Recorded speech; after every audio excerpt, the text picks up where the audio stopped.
संजीव जी, मेरी life journey के बारे में काफ़ी स्ट्रगल रहा मुझे और काफ़ी मेहनत करी है ये प्लेटफॉर्म तक पहुंचने के लिए। और अभी भी बोलते हैं कि स्ट्रगल कभी ख़त्म नहीं होता है, तो ये तो चलता रहेगा स्ट्रगल। तो एक इंसान को अगर स्ट्रगल के बिना कोई चीज मिलती है तो उसका उतना मजा नहीं आता।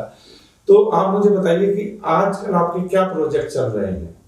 आजकल देखा जाए तो तमिल तेलुगु पिक्चर कर रही हूँ, आइटम सॉन्ग कर रही हूँ, पंजाबी म्यूजिक एल्बम कर रही हूँ।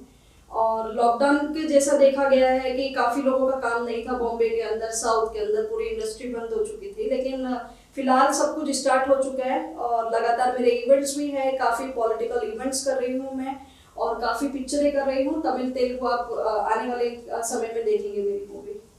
एक चीज मीनाक्षी जी देखिए, आज के टाइम में सबका रुख जो है, जब से कुछ फिल्में सुपरहिट हुई हैं तो साउथ की तरफ है। तो आप साउथ की इंडस्ट्री को किस तरीके से देखते हैं?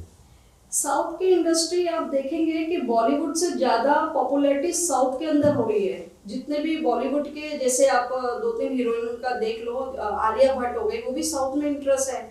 भट्ट कैंप की लड़की है, साउथ के अंदर काम कर रही है, क्योंकि साउथ की पिक्चरें बहुत पीपल लाइक करते हैं, बहुत लोग लाइक करते हैं। तो साउथ का देखा जाए तो बहुत ज़्यादा, एक तो लाइकिंग है, पॉपुलैरिटी है, फैमिली है और कोई कंट्रोवर्शियल न्यूज़ नहीं आती है, तो बहुत से लोग साउथ की तरफ प्रेफर करते हैं। नहीं, आपने सही कहा कि देखिए कि आज की तरफ साउथ की तरफ झुकाव है। लेकिन मैं आपसे एक चीज कहूँ कि एक जो एक्टर होता है, एक्टर के लिए साउथ, नॉर्थ, ईस्ट, वेस्ट कोई चीज मैटर नहीं करती। बॉलीवुड को आप कैसा समझते हैं? बॉलीवुड में और साउथ में कितना फर्क आप समझते हैं? बॉलीवुड और साउथ दोनों बराबर है, लेकिन आज की डेट में देखा जाए तो साउथ बॉलीवुड से ज़्यादा आगे निकल चुका है। मैं अगर एक और क्वेश्चन आपसे पूछूं तो आप क्या समझते हैं कि साउथ में प्रोफेशनलिज्म ज्यादा है? जी। उसको आप कैसे देखते हैं कि किस तरीके से प्रोफेशनलिज्म को अगर आपको कंपेयर करना पड़े साउथ और बॉलीवुड के उसमें, तो आप साउथ को किस तरीके से कंपेयर करते हैं? कैसे अच्छा है साउथ? साउथ बॉलीवुड से इसलिए ज़्यादा अच्छा है क्योंकि वहाँ के लोग एक तो first of all down to earth है, ज़्यादा दिखावा नहीं है, आर्टिस्ट की इज्जत करते हैं, आर्टिस्ट को भगवान स्वरूप देखते हैं। तीसरा यह है कि टाइम वेस्ट नहीं करते आर्टिस्ट का और टाइम से ही उनका पेमेंट मिल जाता है, पॉपुलैरिटी ज़्यादा है। बहुत सारी चीज़ें हैं कि साउथ के बारे में मैं बोलूँगी तो बहुत ही बोलेंगे कि आप साउथ की ही पब्लिसिटी ज़्यादा कर रहे हैं। और बॉलीवुड में उसके अकॉर्डिंग देखा जाए तो पेमेंट टाइम पे नहीं मिलती है और शूट का टाइम आगे पीछे होता रहता है, एक आर्टिस्ट वेट करता रहता है। और दूसरा है, जितना उसको पॉपुलैरिटी मिलनी चाहिए वो सिर्फ मेन आर्टिस्ट को मिलती है, पीछे बैकग्राउंड आर्टिस्ट को नहीं मिलती। तो मतलब आपका कहना है कि अगर आप लीड रोल में नहीं हैं तो जो बाकी रोल हैं उनमें ज्यादा तवज्जो नहीं दी जाती, उनके टाइम को जो है ठीक से मैनेज नहीं किया जाता और पेमेंट का एक बहुत बड़ा इशू है, क्योंकि हर इंसान आज के टाइम में पैसे के लिए इतनी स्ट्रगल कर रहा है। आपकी और क्या क्या हॉबीज हैं मीनाक्षी जी? देखिए, जैसे एक तो आपका एक्टिंग हो गया, उसके बाद हमें पता चला कि आप डांस भी बहुत अच्छा करते हैं, तो और क्या क्या हॉबीज हैं आपकी? जी संजीव जी, मैंने 4 साल डांस सीखा है गणेश आचार्य के इंस्टीट्यूट के अंदर, मुंबई के अंदर। और बचपन से भी डांसर रही हूँ, घर में भी डांस करती थी और जैसे गाना चला, कांटा लगा या कुछ भी है छोटा मोटा उस पर करती थी। फैमिली रोकती थी कि नहीं तुम्हें नहीं करना है, क्योंकि बाद में जब मैंने एक मिरर के आगे अपना डांस देखा तो वो एक आइटम वाला डांस था, जो मुझे भी नहीं पता था कि मैं आइटम कर रही हूँ। ये स्टेप, ये एक्सप्रेशन मेरे आइटम टाइप के थे।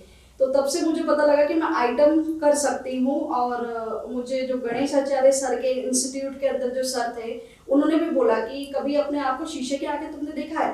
तो मैंने बोला नहीं, मैंने नहीं देखा है। तो बोला एक बार देखना, तुम्हारे लुक और एक्सप्रेशन आइटम करने में एक नंबर हो। तो तब से मैंने सोचा कि आइटम सॉन्ग को भी आगे बढ़ाया जाए, जब इतनी खासियत है और इतना मैंने सीखा है तो आइटम बहुत जल्दी आपको देखने के लिए मिलेगा।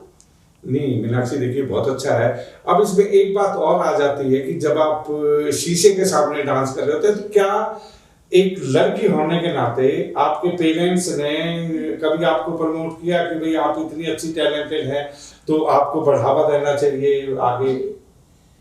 पेरेंट्स में देखा जाए तो वो लोग तो हंसते रहते हैं कि कभी क्या बन जाती है, कभी क्या बन जाती है। और मैं जब किसी रोल के अंदर आऊँ तो उस रोल में इतनी खो जाती हूँ ना कि मुझे खुद ही नहीं पता लगता कि मैं किचन में भी खाना बनाते हुए डांस करती हूँ।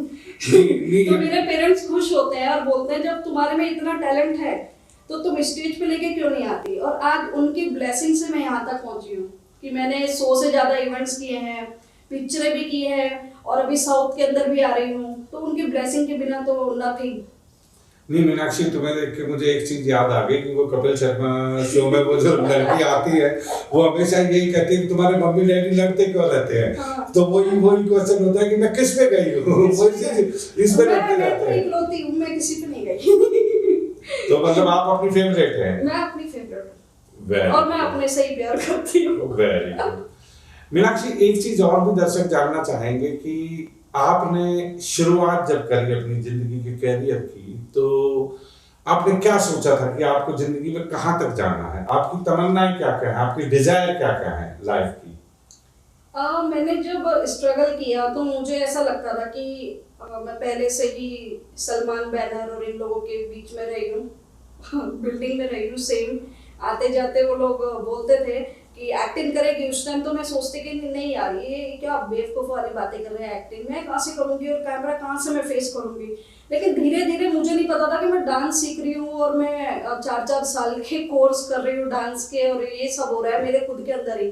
तो एक दिन मुझे किसी ने कॉल किया कि एक्टिंग करोगी। मैंने बोला ठीक है। मैंने जिंदगी में कैमरा फेस नहीं किया सर, जिंदगी में कैमरा फेस नहीं किया और कुछ नहीं, और मैं डायलॉग पर डायलॉग बोली जा रही हूँ और एक्सप्रेशन दे रही हूँ। तो मेरी फैमिली भी बैठ के अचंभे में थी, ये क्या।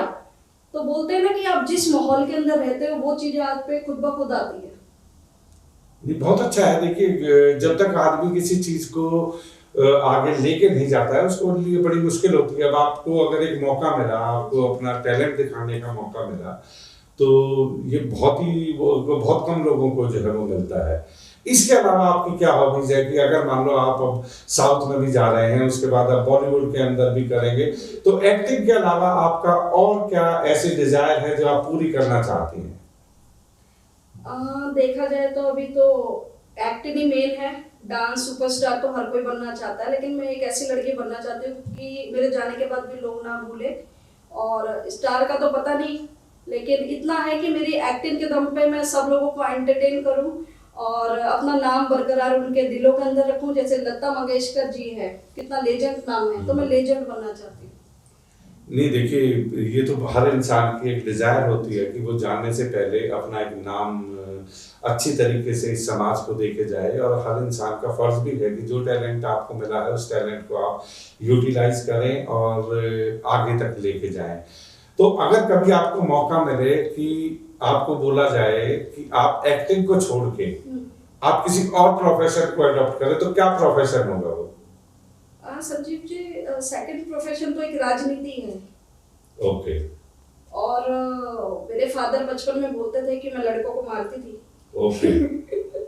कोई छेड़ता था या साइकिल से कोई भी बदतमीजी हुई तो मैं पकड़ पकड़ के मारती थी, और मुझे खुद नहीं पता होता था कि क्या हो रहा है क्या नहीं हो रहा। और अपनी चलानी, हक के लिए लड़ना और इंसाफ दिलाना।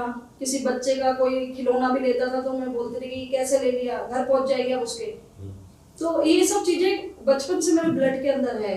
तो राजनेता भी एक ऐसे ही रहते हैं जो अच्छाई के काम करते हैं और इंसाफ के काम करते हैं, और वही है, इंडिया को बढ़ाने का काम करूंगी। इंडिया के लिए बहुत सारी चीजें हैं, शिक्षा को लेकर, बच्चों को लेकर, तो एक अच्छे लेवल का भी काम है। क्योंकि एक मैं एजुकेशन मेरी अच्छे लेवल की हुई है और मेरे खुद के फादर बीजेपी के अंदर थे। Very good.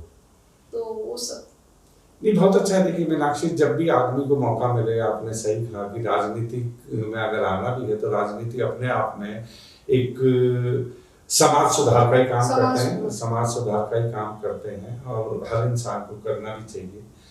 और मीनाक्षी, अभी तक आपको कितने अवार्ड मिल चुके हैं? 100 अवार्ड मिल चुके हैं। बस सिर्फ 100 ही मिले अभी पूरी। मतलब अभी उसमें एक जीरो लगनी बाकी है। अब आईफा अवार्ड लूंगी। Very good. हम आपको, मेरा ड्रीम है आईफा अवार्ड लेने का। हम आपको आज से ही कांग्रेचुलेट करते हैं कि आपको आईफा अवार्ड मिले और भी उससे भी बड़े अगर जितने भी अवार्ड हैं वो आपको मिले, आपके डांस को, आपकी जो आने वाली एल्बम है, जो आपके सॉन्ग हैं, जो मूवी है, वो ऑस्कर तक पहुंचे। हमारी यही आपसे जो है तमन्ना है भगवान से कि वो आपकी तमन्नाओं को पूरी करे और आपकी डिजायर को पूरी करे। इसीलिए हमने नाम ही इसका अपने ग्रुप का डिजायर रखा कि लोगों की डिजायर है वो हमेशा पूरी होती रहे। मीनाक्षी, आप एक लड़की हो, एक लड़की के लिए ये इंडस्ट्री कितनी सेफ है, कि क्या क्या प्रिकॉशन, क्योंकि आज यंग जनरेशन जो है उनका सबका झुकाव ये रहता है कि जो आदमी थोड़ा सा भी सुंदर है, या अब जितने भी हमारे सोशल प्लेटफॉर्म आ रहे हैं उन सोशल प्लेटफॉर्म को देखते हुए हर इंसान बॉलीवुड और हॉलीवुड की तरफ को बढ़ रहा है। आप उनको क्या मैसेज देना चाहेंगे कि उनको क्या प्रिकॉशन लेनी चाहिए और कैसे काम करना चाहिए? इस टॉपिक पे मैं यंगस्टरों के लिए एक ही मैसेज दूंगी जो स्ट्रगल कर रहे हैं हमारे बॉलीवुड में या कोई भी फील्ड में, साउथ हो, गुजराती हो, पंजाबी हो। कोऑर्डिनेटरों से थोड़ा बच के रहिए, क्योंकि मोस्टली जो बॉम्बे के कोऑर्डिनेटर हैं वो कुछ और ही काम करते हैं और आपको ये दिखाते हैं कि पिक्चर है, शूट है, ये प्रोफाइल है, लेकिन कुछ होता नहीं है। वो टाइम पास करते हैं और आपकी एक्टिंग और सही जगह ऑडिशन, फर्स्ट ऑफ ऑल जो नामी गिरामी कोऑर्डिनेटर्स हैं, जो नामी गिरामी प्रोडक्शन वाले हैं, आप यशराज हो गया, शशि सुमित हो गया, बहुत सारी प्रोडक्शन है, तो वहाँ जाकर ही आप ऑडिशन दीजिए, ना कि छोटी मोटी गलियों के अंदर आप ऑडिशन दीजिए। और सड़क चलते हुए कोऑर्डिनेटरों पे बिलीव मत कीजिए। भोली वाली लड़की थी, इतना शॉर्ट पहन के बारिश में खड़ी हुई थी और मैं जिम करके जा रही थी आई थिंक, तो एक थे उनके साथ, तो बोलते कि संजय दत्त से मिलवा देता हूँ तुझे। तो मेरे को सुनाई दिया, अब वो सब मेरे को जानता है कि मेरा बैकग्राउंड और फैमिली अच्छी है मुंबई में लेवल में। तो बोलता मीनाक्षी कपूर आप कहाँ जा रहे हैं? मैंने बोला आप ये बताइए किसको लेके खड़े हैं, पहली बात ये रियल बात है। तो बोलते हैं कि नहीं नहीं ऐसे ऐसे। तो मैंने बोला बेकार में लड़की भोली वाली है, बारिश में हील पहन के खड़ी हुई है मुंबई के और कैसे चलेगी बारिश के अंदर, और कहाँ लेके जा रहे हो 7 बजे शाम के? संजय दत्त के लिए और लड़की को बला फुसला के लेकर जा रहा था और वो खुद ही संजय दत्त को नहीं जानता है। तो मैंने उसको बोला भाई मैं कॉल करूँ संजय दत्त को?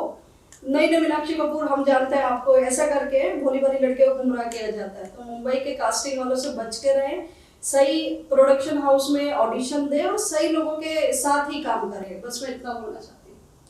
नहीं देखिए मीनाक्षी, आपने बहुत अच्छा बताया, दर्शकों को भी ये बात बहुत पसंद आएगी कि आप जब भी आप अपनी डिजायर को पूरी करिए। आप बिल्कुल, अगर आपको बॉलीवुड में जाना है, हॉलीवुड में भी जाना है, तो आप बिल्कुल जाइए। लेकिन जैसा मीनाक्षी ने बताया कि आप इस चीज का जरूर ध्यान रखें कि जो सड़क चलते हुए लोग हैं उन पे आप ट्रस्ट ना करें। आप प्रॉपर अगर किसी प्रोडक्शन हाउस में जाते हैं वहीं पे जाके आप अपनी ऑडिशन दें। तो ये बहुत चीजें जरूरी हैं आज के टाइम में। एक चीज और मुझे आपके बारे में पता चली थी कि आप बिग बॉस पे भी जाना चाहती हैं, आप उसके बारे में बताएंगे कुछ? सर बिग बॉस के लिए तो मैं पहले से भी लगी हुई थी कि बिग बॉस के अंदर जाऊं और बहुत लोगों को सुधारूं। बिग बॉस का आपने बैकग्राउंड देखा ही है कि किस तरीके से क्या करते हैं, वहाँ पे अनुशासन की कमी है, तो अनुशासन लाने के लिए ही मैं जाना चाहती हूँ। कायदे में लाकर सबको सही तरीके से काम कराना चाहती हूँ। जैसे सलमान जी बोलते हैं कायदे में रहिए, कोई कायदे में नहीं रहता, तो कायदा मैं समझा दूंगी जाके, बस इसलिए बिग बॉस में जाना चाहती हूँ। नहीं मीनाक्षी, आपने बहुत अच्छी बात कही कि हम इसको अप्रिशिएट करते हैं, क्योंकि आपने एक चीज क्लियर कर दी जो हम कई दफे मीडिया वाले नहीं बता पाते कि आप वहां पे जाके और जितने बदतमीज है उनको ठीक करेंगे। तो ये बहुत बड़ी चीज है। तो मैं मीनाक्षी जी आपका तहे दिल से शुक्रिया अदा करता हूँ कि आपने इतना कीमती समय निकाला, और हम चाहेंगे कि आप इसी तरीके से तरक्की करती रहें। तो दोस्तों, हम आज अपने big shot face to face में जो मीनाक्षी कपूर से बात हमने करी, ये बहुत ही अच्छी नेचर की है और आने वाली फिल्मों में आप इनको देखेंगे। इनके आपने इतने आइटम सॉन्ग भी देखे होंगे और डिजायर न्यूज में आए, मैं इनका तहे दिल से शुक्रिया अदा करता हूँ। Thank you, thank you, thank you.